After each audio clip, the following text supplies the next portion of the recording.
మన ప్రియతమ నాయకులు అమర్నాథ్ రెడ్డి గారిని కోరడం జరుగుతాం.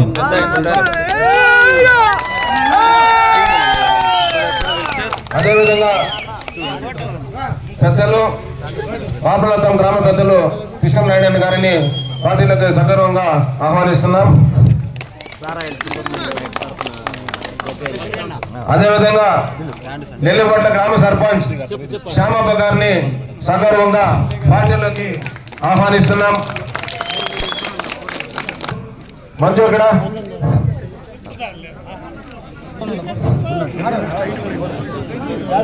కొద్దిగా దారోదులండి, సోదరుడు మిత్రుడు మంచు.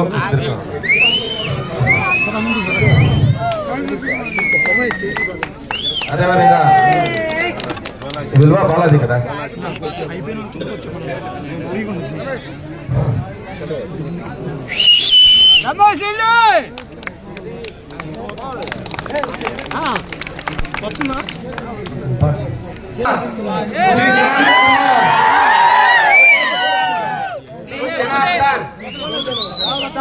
సచివాలయ కన్వీనర్ శ్రీ కాంతి కుమార్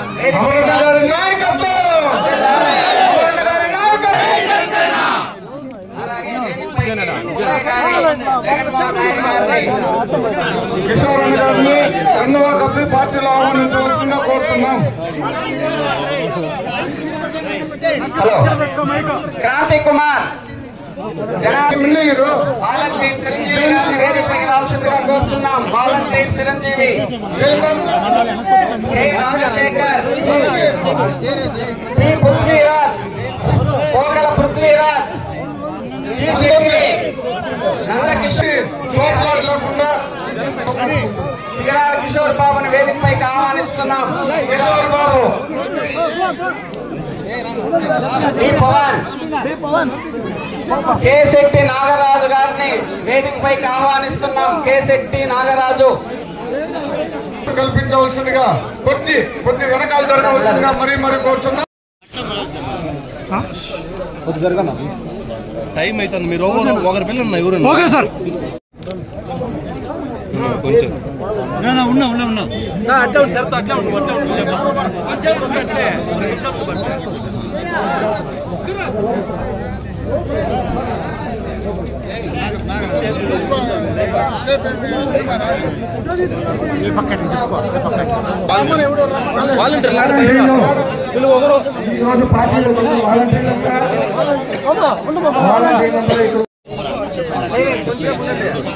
చాలా మంది గ్రామ పెద్దలు, సర్పంచి, యువకులు తెలుగుదేశం పార్టీ, జనసేన పార్టీలో చేరడానికి ఇంత పెద్ద ఎత్తున ఈ కార్యక్రమాన్ని నిర్వహించినటువంటి మీ అందరికీ మనస్ఫూర్తిగా చేతులెత్తి నమస్కారాలు తెలియజేసుకుంటున్నా. ఈ కార్యక్రమంలో చిత్తూరు పార్లమెంటు ఉమ్మడి అభ్యర్థిగా చంద్రబాబు నాయుడు గారు మన వద్దకు పంపించిన ప్రసాదరావు గారు,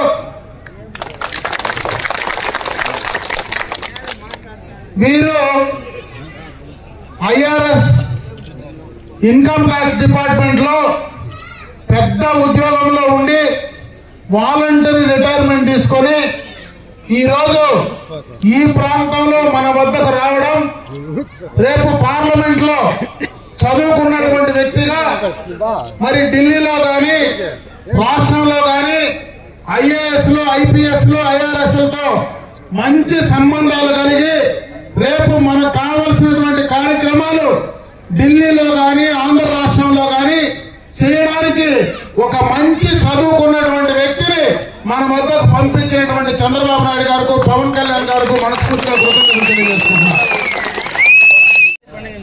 ముఖ్యమైనటువంటి నాయకులు, పెద్దలందరూ ఉన్నారు.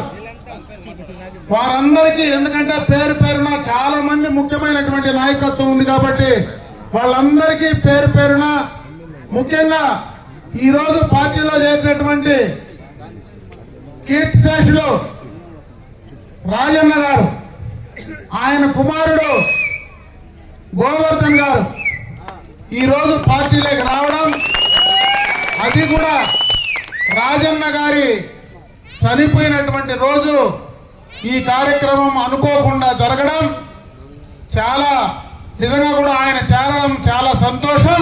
రాజన్న గారు మన మధ్య లేనటువంటి బాగా నిజంగా కూడా ఇబ్బంది అని చెప్పి తెలియజేసుకుంటున్నా. ఎప్పటి నుంచినో తెలుగుదేశం పార్టీకి క్రియాశీలకంగా పనిచేసినటువంటి వ్యక్తి ఆయన ఈ రోజు ఇంత పెద్ద కార్యక్రమంలో ఆయన కూడా మన మధ్య లేనిపోయినటువంటి నిజంగా కూడా బాధ. వారిద్దరి ఆత్మ శాంతించాలని ఈ రోజు వాళ్ళిద్దరు పిల్లల కుటుంబాలన్నీ కూడా మన వద్దకు రావడం, ఈ రోజు ఈ యొక్క నెల్లిపట్ల గ్రామ పంచాయతీలో ఇంత పెద్ద కార్యక్రమం జరుగుతూ ఉంటే ఇక్కడ మన మధ్య లేకపోయినా పై నుంచి వాళ్ళు చూస్తూ ఉన్నారు. వాళ్ళ ఆశీస్సులు మనందరిపైన ఉన్నాయి. అదే విధంగా వాళ్ళ ఆశీస్సుల ద్వారా ఈ నెల్లిపట్ల గ్రామ పంచాయతీలో ప్రజలందరికీ మేలు చేయడం కానీ, ప్రజా సమస్యలు పరిష్కరింపు చేయడంలో కానీ అందరికీ మంచి జరగాలని కోరుకునేటువంటి వ్యక్తుల ఆశయాలను మనం కొనసాగిద్దామని చెప్పి సందర్భంగా మీ అందరి దృష్టికి తెస్తాం. ఈరోజు ఈ రాష్ట్రంలో ఈ 5 సంవత్సరాల ఈ వైఎస్ఆర్ కాంగ్రెస్ పార్టీ ప్రభుత్వంలో జరిగినటువంటి అక్రమాలు, అవినీతి, దౌర్జన్యాలను రాబోయే కాలంలో మన బిడ్డల భవిష్యత్తు పూర్తిగా కూడా అన్యాయం అయిపోతుందనేటువంటి ఆలోచనతో ఈ రోజు చంద్రబాబు నాయుడు గారు ఈ రాష్ట్రంలో ముందుకు రావాలనేటువంటి ఉద్దేశంతో ఒక యువ నాయకుడుగా, ఒక నిబద్ధత కలిగినటువంటి వ్యక్తిగా, నిజాయితీ వ్యక్తిగా పవన్ కళ్యాణ్ గారు ఏమి ఆశించకుండా ఉమ్మడిగా ఈ రాష్ట్రంలో అధికారంలోకి రావాలని ఈ రోజు మనమందరం కూడా ముందుకు వెళ్తా ఉన్నాం. మీ అందరికీ తెలుసు ఈ రోజు ఏం కార్యక్రమాలు ఈ ప్రభుత్వం చేస్తా ఉందని. జగన్మోహన్ రెడ్డి గారు చేసేటువంటి విధానాలు పూర్తిగా కూడా నేను ఎక్కడో మొన్న కూడా మీటింగ్ లో మాట్లాడినాడు. నేను ఒకే పని చేసిన 130 సార్లు నేను బటన్ నొక్కినా నా కోసం 2 సార్లు బటన్ నొక్కలేరా అని. నువ్వు 130 సార్లు బటన్ నొక్కింది మీ తండ్రి రాజారెడ్డి సొత్తు కాదు, ఈ రాష్ట్ర ప్రజల సొత్తు కాదు. ఎక్కడి నుంచినో అప్పులు తీసుకొచ్చి మా తలలు తాకట్టు పెట్టి నేను బటన్ నొక్కి మళ్ళా మా దగ్గర బటన్లు నువ్వు నొక్కించుకుంటా ఉంటే అదేనా నువ్వు చేసే కార్యక్రమం? జగన్మోహన్ రెడ్డిని అడుగుతా. పెద్దయినా 10 రూపాయలు సంపాదించి కుటుంబానికి పెట్టాలా? ఒక రాష్ట్ర ముఖ్యమంత్రిగా ఆదాయం తీసుకురావాలా, సంక్షేమం చేయాలా? నేను ఆదాయం లేదు, అప్పులు తెస్తా, బటన్ నొక్కుతా, మిగిలింది నేను నొక్కుతానని నొక్కేటువంటి కార్యక్రమాలు తప్పించి ఏమైనా చేస్తా ఉన్నాడని అడుగుతా ఉన్నా. నెల్లిపట్ల గ్రామం గురించే నేను మాట్లాడుతా ఉన్నా. ఈ నెల్లిపట్ల గ్రామ పంచాయతీలో మొత్తం కూడా సెరికల్చర్ చేసేటువంటి రైతాంగం ఉన్నారు, మొత్తం వ్యవసాయం చేసే రైతాంగం ఉన్నారు. ప్రతి ఒక్క రైతుకు కూడా ఈ రోజు షెడ్లు పెట్టుకొని ఆ షెడ్ల ద్వారా బతికేటువంటి పరిస్థితి ప్రతి రైతుకు ఉంది.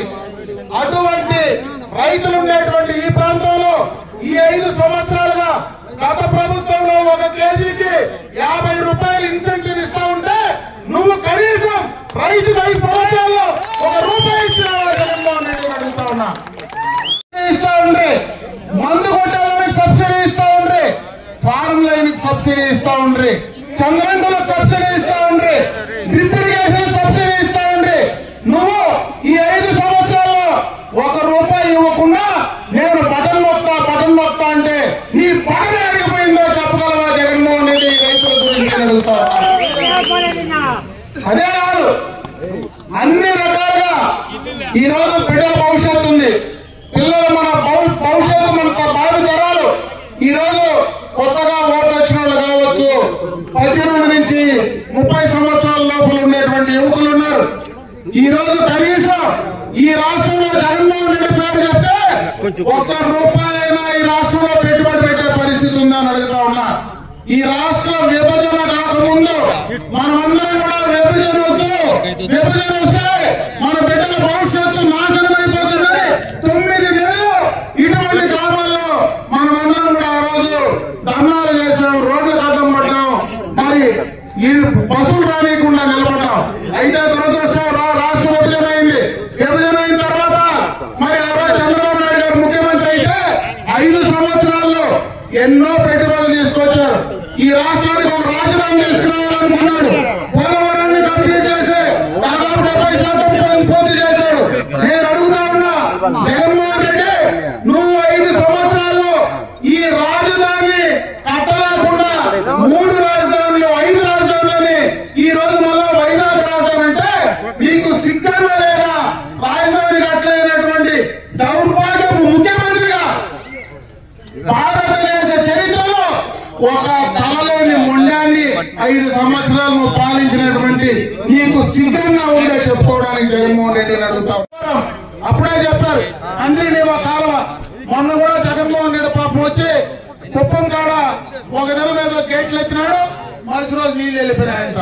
పోయిన 5 సంవత్సరాలకు ముందే అంద్రినీవా కాలువ నుంచి నీళ్లు తెచ్చిస్తే ఈ 5 సంవత్సరాలు నువ్వు ఏం పీక్తా ఉన్నావు జగన్మోహన్ రెడ్డి? నువ్వు నీళ్లు తేలేకుండా మొన్నటికి వచ్చి 2 రోజులు ఆ రోజు వెళ్ళిపోయినటువంటి వ్యక్తి ఈ రోజు నువ్వు నీళ్లు తెచ్చిస్తావని అడుగుతా ఉన్నా. పోలవరాన్ని పూర్తి చేయలేక పూర్తిగా కూడా ప్రజల్ని ఇబ్బంది పెట్టే పరిస్థితి ఉన్నావు, రైతుల్ని ఇబ్బంది పెట్టావు. 1 రూపాయి అయినా పెట్టుబడి పెట్టే పరిస్థితి ఉందా అని అడుగుతా ఉన్నా.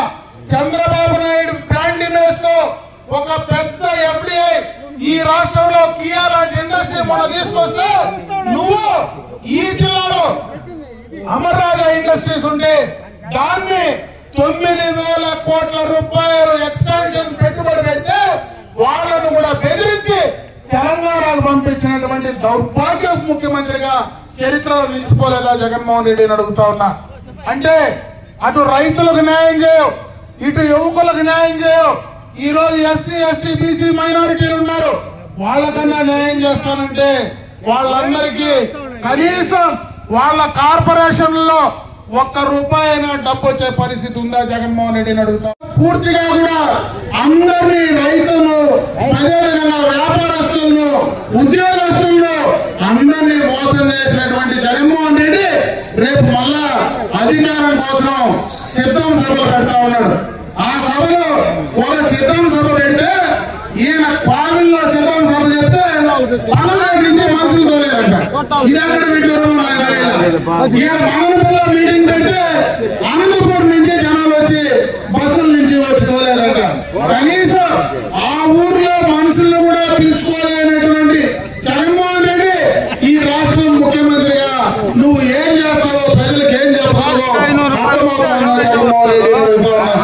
అన్ని రకాలుగా మొన్న ఎన్నికలకు ముందు నిత్యావసర వస్తువులు ధరలు తగ్గించేస్తానన్నావు. ఈ రోజు నిత్యావసర వస్తువులు ఉన్నాయని అడుగుతా ఉన్నా. కరెంటు ఛార్జీలు తగ్గించేస్తానన్నావు. 9 దఫాలు కరెంటు ఛార్జీలు పెంచి రైతుల పైన భారం వేసినటువంటి మరి పరిస్థితి లేదా అని అడుగుతా ఉన్నా. అన్ని రకాలుగా ఆర్టీసీ ఛార్జీలు నువ్వే పెంచావు. అన్ని రకాలుగా కూడా ఒక పక్క నేను బటన్ నొక్కుతానని చెప్పి ఇంకో పక్క ప్రజల దగ్గర వసూలు చేసేటువంటి కార్యక్రమాన్ని ఈ జగన్మోహన్ రెడ్డి చేస్తా ఉంటే ఈ జగన్మోహన్ రెడ్డి పాలన మరి అందరం అందించాలని ఈ రోజు ఉమ్మడిగా ఈ రాష్ట్రంలో తెలుగుదేశం, జనసేన, భారతీయ జనతా పార్టీ కలిసి ఉమ్మడి అభ్యర్థులుగా పోటీ చేస్తా ఉన్నాం. ఖచ్చితంగా ఈ ఎన్నికల్లో తెలుగుదేశం పార్టీని గుర్తులు సైకిల్ గుర్తు పైన అటు ఉమ్మడి అభ్యర్థిగా అటు ప్రసాద్ రావు గారిని మీ అభ్యర్థిగా నాకు ఓట్లేసి గెలిపించమని చెప్పి నేను మమ్మల్ని మనస్ఫూర్తిగా ఇప్పుడే ఈ గ్రామ పంచాయతీకి సంబంధించినటువంటి సమస్యలు చెప్పడం జరిగింది. అటు పార్లమెంటు అభ్యర్థి స్థాయిలో ఆయన, నా స్థాయిలో ఖచ్చితంగా కూడా నేను పొలం మీద కూడా మీకు అందుబాటులో ఉంటాను. ఖచ్చితంగా నా స్థాయిలో నేను అవన్నీ కూడా మీకు అందుబాటులో ఉండి పూర్తి చేసి ఇవ్వడానికి నేను ఎప్పుడు సిద్ధంగా ఉంటానని చెప్పి తెలియజేసుకుంటూ అదేవిధంగా గత ప్రభుత్వంలోనే అలంకారాలకు సంబంధించి ఆ రోజు మనం దానికి సంబంధించినటువంటి మట్టి రోడ్డును పూర్తి చేశాం. నేను వచ్చేటప్పుడు దారిలోనే మన ఎంపీ అభ్యర్థి ప్రసాదరావు గారికి చెప్పా, మేము ఆ రోజు బండ్లు పెట్టుకోవాలి పూర్తి చేసి మేము కూడా మోటార్ సైకిల్ దాకా పోయి వచ్చినా రేపు అధికారం వచ్చిన తర్వాత ఖచ్చితంగా దానికి సంబంధించి ఢిల్లీలో మరి ఏదైతే ఫారెస్ట్ క్లియరెన్స్ ఉందో అది తప్పనిసరిగా మీరు నేను కలిసి ఆ బాధ్యత తీసుకొని చేయాలా అనేటువంటి కోరిక ఈ ప్రాంత ప్రజల్లో ఉంది. పూర్తిగా కూడా అందరినీ రైతులను అదేవిధంగా వ్యాపారస్తులను ఉద్యోగస్తులను అందరినీ మోసం చేసినటువంటి జగన్మోహన్ రెడ్డి రేపు మళ్ళా అధికారం కోసం సిద్ధం సభలు పెడతా ఉన్నాడు. ఆ సభలో ఒక సిద్ధం సభ పెడితే ఈయన కావిల్లో సిద్ధం సభ చెప్తే పలనాడు నుంచి మనుషులు తోలేదంట. ఇది అక్కడ విడ్డూరం. ఈయన మదనపల్లిలో మీటింగ్ పెడితే అనంతపూర్ నుంచి జనాలు వచ్చి బస్సుల నుంచి వచ్చి తోలేదంట. కనీసం ఆ ఊర్లో మనుషులను కూడా పిలుచుకోలేనటువంటి జగన్మోహన్ రెడ్డి ఈ రాష్ట్రం ముఖ్యమంత్రిగా నువ్వు ఏం చేస్తావో ప్రజలకు ఏం చెప్తావో అర్థమవుతుందా జగన్మోహన్ రెడ్డి? అన్ని రకాలుగా మొన్న ఎన్నికలకు ముందు నిత్యావసర వస్తువులు ధరలు తగ్గించేస్తానన్నావు. ఈ రోజు నిత్యావసర వస్తువులు ఉన్నాయని అడుగుతా ఉన్నా. కరెంటు ఛార్జీలు తగ్గించేస్తానన్నావు. 9 దఫాలు కరెంటు ఛార్జీలు పెంచి రైతుల పైన భారం వేసినటువంటి మరి పరిస్థితి లేదా అని అడుగుతా ఉన్నా. అన్ని రకాలుగా ఆర్టీసీ ఛార్జీలు నువ్వే పెంచావు. అన్ని రకాలుగా కూడా ఒక పక్క నేను బటన్ నొక్కుతానని చెప్పి ఇంకొక పక్క ప్రజల దగ్గర వసూలు చేసేటువంటి కార్యక్రమాన్ని ఈ జగన్మోహన్ రెడ్డి చేస్తా ఉంటే ఈ జగన్మోహన్ రెడ్డి పాలన మరి అందరం అందించాలని ఈ రోజు ఉమ్మడిగా ఈ రాష్ట్రంలో తెలుగుదేశం, జనసేన, భారతీయ జనతా పార్టీ కలిసి ఉమ్మడి అభ్యర్థులుగా పోటీ చేస్తా ఉన్నాం.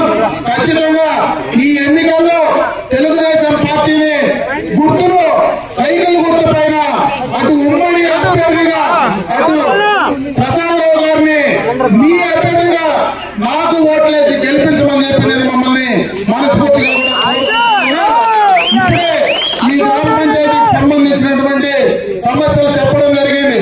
అటు పార్లమెంటు అభ్యర్థి స్థాయిలో ఆయన, నా స్థాయిలో ఖచ్చితంగా కూడా నేను పొలంలో మీకు అందుబాటులో ఉంటాను. ఖచ్చితంగా నా స్థాయిలో నేను అవన్నీ కూడా మీకు అందుబాటులో ఉండి పూర్తి చేసి ఇవ్వడానికి నేను ఎప్పుడూ సిద్ధంగా ఉంటానని చెప్పి తెలియజేసుకుంటూ అదేవిధంగా గత ప్రభుత్వంలోనే అలంకారాలకు సంబంధించి ఆ రోజు మనం దానికి సంబంధించినటువంటి మట్టి రోడ్డును పూర్తి చేశాం. నేను వచ్చేటప్పుడు దారిలోనే మన ఎంపీ అభ్యర్థి ప్రసాదరావు గారికి చెప్పా, మేము ఆ రోజు బండ్లు పెట్టుకోవాలి పూర్తి చేసి మేము కూడా మోటార్ సైకిల్ దాకా పోయి వచ్చినా రేపు అధికారం వచ్చిన తర్వాత ఖచ్చితంగా దానికి సంబంధించి ఢిల్లీలో మరి ఏదైతే ఫారెస్ట్ క్లియరెన్స్ ఉందో అది తప్పనిసరిగా మీరు నేను కలిసి ఆ బాధ్యత తీసుకొని చేయాలా అనేటువంటి కోరిక ఈ ప్రాంత ప్రజల్లో ఉంది. నుంచి కక్కనూరుకు ఉండేటువంటి రోడ్లు కానీ ఎక్కడ కూడా ఈ గ్రామ పంచాయతీలో ఉండే గ్రామ పంచాయతీ హ్యామ్లెట్లు కానీ గత ప్రభుత్వంలోనే ఈఏపీ నుంచి కూడా రోడ్లు శాంక్షన్ చేశాం. కొన్ని పెండింగ్ ఉన్నాయి. ఈ ప్రభుత్వంలో 5 సంవత్సరాలుగా అవి పూర్తి చేయలేకపోయినారు.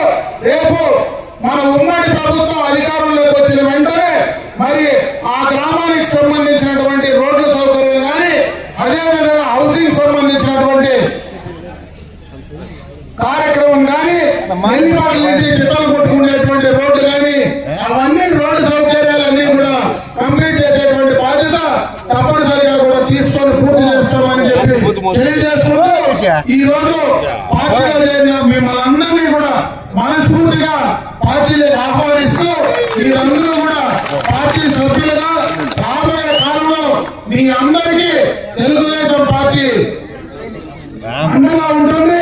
అదేవిధంగా ఎప్పుడు మీకు అందుబాటులో ఉండడానికి తప్పనిసరిగా కూడా మీకుండి అన్ని కార్యక్రమాలు చేస్తామని చెప్పి మరొకసారి మీ అందరికీ కూడా తెలియజేసుకుంటూ ఈ ఎన్నికల్లో ముఖ్యంగా యువకులు జనసేనకు సంబంధించినటువంటి యువసేన మీరందరూ రేపు ఎన్నికల్లో పోలింగ్ బూత్ దగ్గర బాధ్యత తీసుకొని ప్రతి ఓటును తీసుకొచ్చి ఓటు వేయించే బాధ్యత మీరు తీసుకోవాలా.